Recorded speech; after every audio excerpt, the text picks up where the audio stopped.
Hey everybody, welcome back to the Law News Network. This is Jesse Weber. Thanks for joining us. I want to talk about the two main cases that we are covering here on this network, Michigan v. Jeffrey Willis and Lewis Toledo. Here to help me talk about these big cases that we are covering, because there's so many new developments, so many moving parts, it's hard to keep track of everything. So who helps us keep track of everything? Our very own Cathy Russon. Cathy, so good to see you, and thanks for coming on to talk about these two big cases. Good to see you too, Jesse. Cathy, let's talk about Jeffrey Willis. This case, he's on trial for the murder of Rebecca Blech. He's had quite the colorful history. He's now implicated in two other cases. This is the first one that's up. Let's start with this case about Rebecca Blech.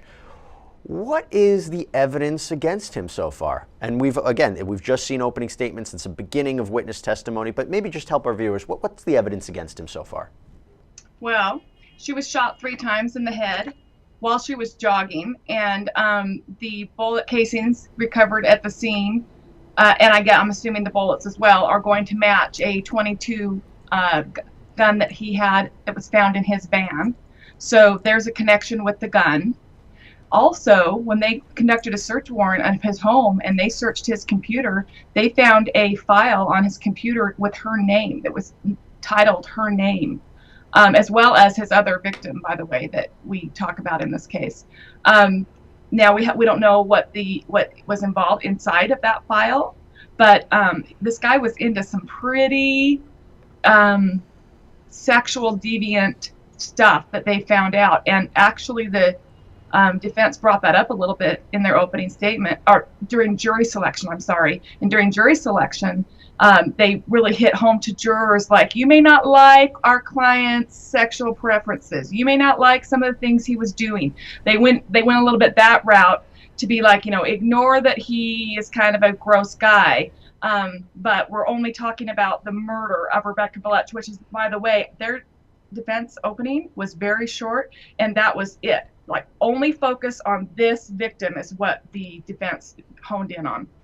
Yeah, we're going to talk about that the other crimes that he's implicated in and how it might relate to this case or how it might be used. But I do want to talk about the evidence that's found. We're talking about he had a file labeled VICS, VIX, maybe for short, maybe possibly for victims, and a subfolder labeled with Blech's initials and the date of her death. The subfolder contained photos of her, wanted posters linked to her case, a photograph of a woman that resembled Blech lying on a bed. Investigators also found videos of necrophilia, thousands of kidnap and kill videos. Some were staged, but others were real. The defense tried to get this out. They said this was an illegal search and seizure. You can't bring this into evidence. That didn't work. This is really going to hurt their case. Am I right, Cathy? I mean, this is not looking good. If you have a dead person and you have a guy with a file on his computer labeled victims and her name, or initials at least, and all of her information, like he'd been compiling everything on this girl, that's a problem. And then we're going to combine that with many other things in this case. That's a problem. With evidence that was found inside his van, with the connection to the gun. Quite frankly, I don't know why they didn't play this case out. Yeah, I mean, in his van, I know that there was some talk about he had evidence. There was I think, things that you would use to kidnap and sexually assault someone. I know that he had. I mean, it's really disturbing to talk about, but a way to knock her out, syringes. I think he had a ball gag, things like this. It's pretty disturbing stuff. But what is the defense saying? The defense is saying he didn't do it. His cousin did it. We're talking about the guy, Kevin Blum, who implicated Mr. Willis in another crime. Can you talk a little bit about this defense strategy about pointing the finger at someone else? Okay, so I have to say that this surprised many people, that the defense came out with this in the opening. It was not expected, actually, that they were going to go like this. And another part of their opening surprised as well. So we'll play those openings later for the audience so they can see the defense opening. And it's very short, but he starts out with talking about her husband and Rebecca Blech's husband, and how they got in a fight the day before because he wanted to take their 11-year-old daughter up to a cabin that they had to mow the lawn, and she didn't think they needed to go clear up there because they were expecting company. And her daughter usually jogs with her on Sunday mornings. So the defense kind of let it just sit out there that why would the husband take the daughter away when she was supposed to be jogging with her that morning, and they'd gotten in a fight.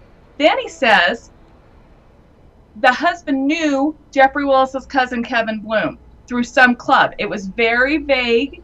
He didn't get into details, but he's trying to lay this thought in jurors' heads that the husband might be behind this, and that Kevin Bloom, and then he came right out and said, Kevin Bloom is the trigger man. Kevin Bloom killed her. He's the one. He knew her. They had kids that played soccer together. He'd been Facebook stalking her. We haven't seen any of this evidence yet. This is from his opening. And that he is the one that did this, and that some of his items were in Jeffrey Willis's van. That's what he said. So that he's just removing his client completely from it, saying he's completely innocent. And he made a point to say, remember, we're only talking about this case. That's how he said it. You know, to add to what you said, they mentioned the fact, and this is again putting it in the ideas jurors' minds, that Rebecca had a life insurance policy totaling $200,000. Why would they mention that? They'd mention that because they're trying to show that, look, this husband who is implicated with Bloom might have had something to do with her murder. I mean, they're really laying the foundation, but don't they have to do that in this kind of case where you have this kind of defendant? Do you have to point the finger at someone else? Well, what else is the defense going to do? Yeah. This is the type of thing that makes trial watchers the craziest.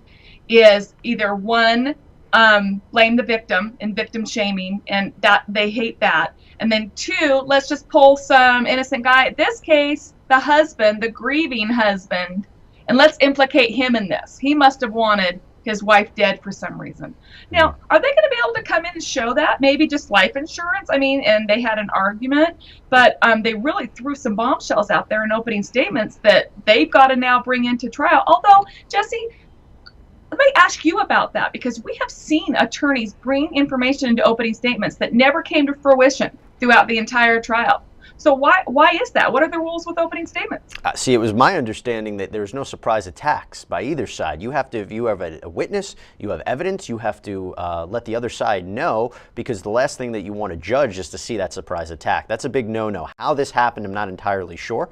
Well, the state may have known where they were going, and the rest of us didn't. I'm just saying, they have to be able to prove now what they said in opening statements, right? Oh, absolutely. They're not just going to throw that out there and say, oh, we can't back it up, because as you know, as even the attorneys say in many opening statements and closing, what we say in our openings, what we say in our closings isn't evidence. It's not evidence. We lay a framework for what the case is about, our view of the case, how we think you should rule on it, but that's not evidence, what we say. So if they can't back it up, it's not going to work for them. And it feels very familiar to other cases, and I'm thinking Aaron Hernandez, where if you have a shooter and you can point to someone else as the possible shooter, it puts that in their mind. And again, that's the same thing that we're going to see here. And again, we're going to. This case has just started. There's so much to talk about it. But I do want to switch over to Louis Toledo and talk about what happened, because there was talk about bombshells, Cathy. That video that we are going to show to our viewers it is a bombshell where he admits to killing Yesenia Suarez by karate chopping her in the throat. What do you think about that?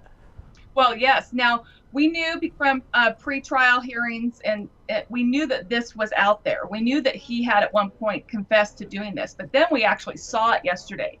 And it's difficult sometimes. He's crying, he's yelling in the police interrogation room, where he finally breaks down, apparently, and tells what happened. But the interesting part of that is if you believe the state's case, which looks pretty probable, he's lying throughout this breaking down and telling bits of truth. And that's why this interrogation video is fascinating, because he talks about how he killed her, and they were in a fight, and he karate chopped her in the neck, and he's crying. And then he says, my neighbor, Tyshawn Jackson, killed the kids. He killed the kids with an axe. Why would Tyshawn Jackson do that? What possible motive would he have to kill an 8- and 9-year-old children that live next door to him when he has nothing in his past to indicate he would do anything like that?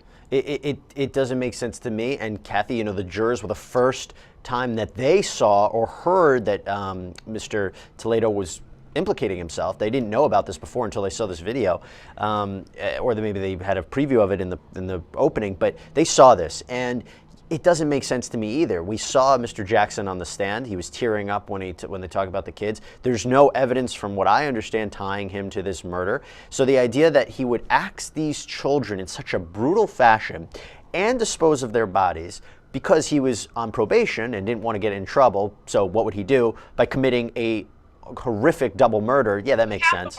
Capital murder. And let's not forget, they asked Mr. Toledo, you're a tough guy. You karate chopped your wife in the throat. You know martial arts. You didn't attack this guy that just killed these 2 children? No. Right. Kind of pushed him. He said he pushed him up against the wall, and he wanted to. He wanted to really go at him, you know. But you have to remember, this interrogation video, he's crying, he's kind of hysterical, and so he doesn't finish all his thoughts necessarily. So we don't have a clear indication of like, okay, then what happened? Okay, then what happened? Because he's sort of like all over the place. But see, Tyshawn Jackson did help him. Now, if we believe Jackson unwittingly helped him dispose of the property, he got a knock on his door from Toledo early in the morning and said, I need you to help me and follow me. I'm going to drive my wife's car. I need you to follow me in my car. And he did it. And then they get to a parking lot, and he watches Toledo wipe down the wife's car. Yeah. And then on the way back home, they're in the same car together. Toledo's now driving his car, and then Jackson's in the passenger seat, and Toledo says, I just snapped. So according to Jackson, all of a sudden he's involved in something that he didn't know he was getting involved in. I found him believable. We've had some analysis come on and saying that, hey, this is good for the defense, showing this guy looks like he's very involved. But for me, he just sounded very believable. He didn't go right home and call police, though, and that's the problem. He was scared. Mm-hmm. So it took him a little bit. But anyway, so we were going to play those videos for people that missed it yesterday. We're going to play them throughout the day today, because Toledo is off today. They're not back until Monday. They just had a regular scheduled day off due to a scheduling conflict. And when you watch those interrogation videos, you just think, man, we spent one day watching like day 1 of police interrogating him. And I don't know where they are. I slept in my car. I was at a cemetery. I had to cool off. I woke up at 8 in the morning. I went in the house. She wasn't there. I don't know where she is. She's obviously just left with the kids because we're getting divorced. She was having an affair, So that was a whole day of him deny. And then we get to these videos where they've just broken him down. I mean, look, he's denying it because killing those children is equal to a death penalty eligible case, and that's the problem for him. The strange part is, Cathy, like, I'm looking at this, and you don't see this in every case, but him admitting to the killing of one of these victims, doesn't that equate to killing of all 3? Well, it has to. I mean, come on. Are they really going to believe that some other guy comes in and the way he says it, with an axe, chops up kids with an axe? I mean, first of all, it's so disgusting. It's so disgusting. Second of all, it's unbelievable. And so I don't think the jury's going to buy that at all. Now, interesting, yesterday morning before court started, the judge called Tyshawn Jackson at home because the defense is calling him back in their case in chief.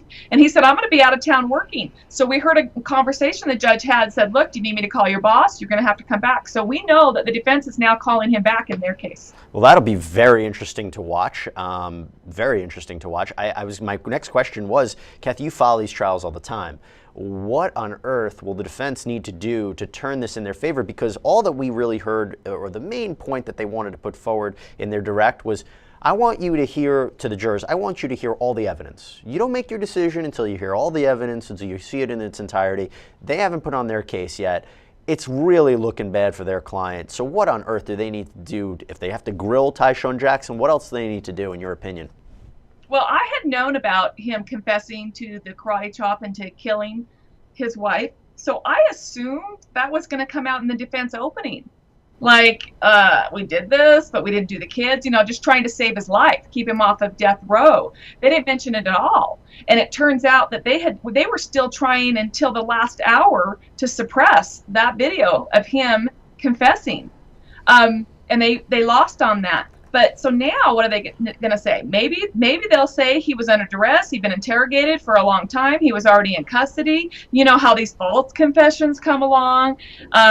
And they, I mean, that's the only spin I can see they can take on this. Yeah. Wow. This is fascinating, Cathy. It's really two disturbing cases. We're talking about Toledo. We're talking about Willis. Willis is coming back today, I believe, at 1:30, if I'm correct.